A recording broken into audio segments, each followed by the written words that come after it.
Just flagged this officer over. I want to make sure his unmarked car is legal. Yes, sir. Afternoon, sir. How are you? Good. Hey, the reason I stopped you today is because I saw this car was unmarked. Is this a registered unmarked vehicle for undercover work, or? Okay, you're not allowed to have patrol cars that are unmarked. Are you aware of that under Washington State RCW? I'd have to look it up, but Yeah, you really should do that. So there's no market, there's no indication on this car. Okay, what's your name? Canfield? Deputy Canfield. Okay, Deputy Canfield. Can I see some ID? Can you see some ID of Yes. me? Yeah, I need to make sure that you need to prove you're driving an unmarked vehicle, so I need to make sure you're actually a police officer and that you have the authority to be driving this vehicle, because you seem to be kind of doing something that's clearly in violation of Washington State law. So I just want to make sure you are who you say you are, okay? Okay. Well, Okay. Mr. Simon, I'm not gonna play the game with you. This isn't a game, it's called law. Okay. Yeah. So can I see some ID and maybe license, registration, proof of insurance, sir? No, I'm not gonna show you that. Yeah, this is my ID right here. That's not ID, sir. Yeah. Well, this If I is showed you a that. badge, if you stopped me, would you take that as ID? Come on. Let's be reasonable. Anybody can have a patch, sir. Okay. What about?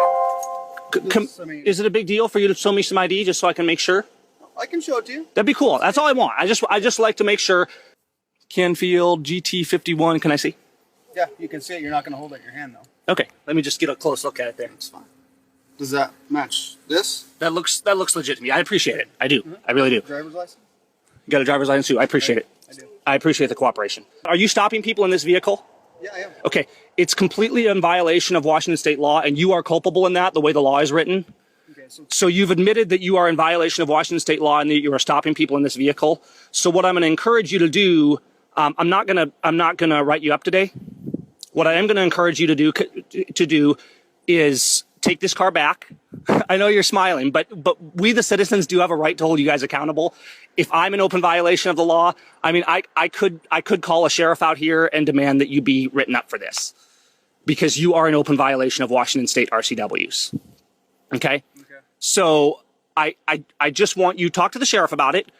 There's a problem with this in Soap Lake as well, and this is why I'm bringing this up lately. I really want you guys to be aware of this. I want you to follow along. Do you understand the safety concern? I mean, let's say it's 12 o'clock at night, my daughter's out driving around, and she doesn't drive yet, but you get the idea. And she gets stopped by what is supposedly a police officer, but there's no markings whatsoever. And that's one of the main reasons you should not be stopping people in a car that's unmarked, because that's when the safety concern really comes in. Somebody doesn't know if they're being stopped by a police officer. So understand that every time you stop somebody in this car, you are in violation of Washington State law, and you can't do that. So if we see you stopped in this car and have doing patrol stops in this car, we're going to have a problem because it's illegal. If you continue doing this, you could be arrested for that. I could be arrested for driving an unmarked car? For driving an illegal vehicle and refusing to comply? Okay.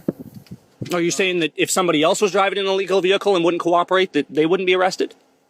And how are you comparing? I mean, it's kind of apples to oranges. It's not apples and oranges. You're driving a vehicle on Washington State roads, on a Washington State highway, and it's in violation of the law, and you're accountable to the law just the same as me and anybody else is, you know?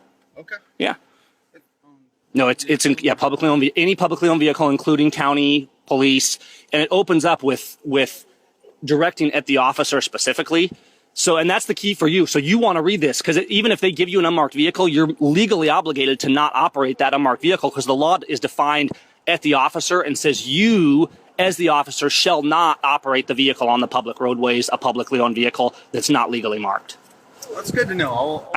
Just follow up on it, and let's just get it taken care of. It doesn't have to be a big deal. And I understand that there's certain instances, as is referenced in the law, where there is exemptions, but patrol vehicles are not included in that. So, okay? Sounds good. All right. You be safe out there, Mr. Canfield. Take care.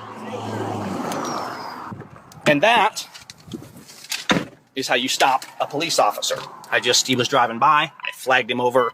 Some people may say, well, this is petty. Leave the officers alone, Gavin. It's not petty to hold our police accountable. And this isn't just one issue. This isn't just about police or sheriff. It's not one thing.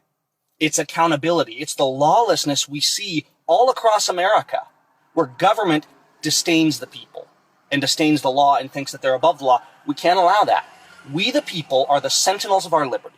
The Constitution is a law that we placed on government. We, the people, must hold them accountable to the law. These guys are obligated to respect law and liberty and to follow the rules that we, the people, placed upon them.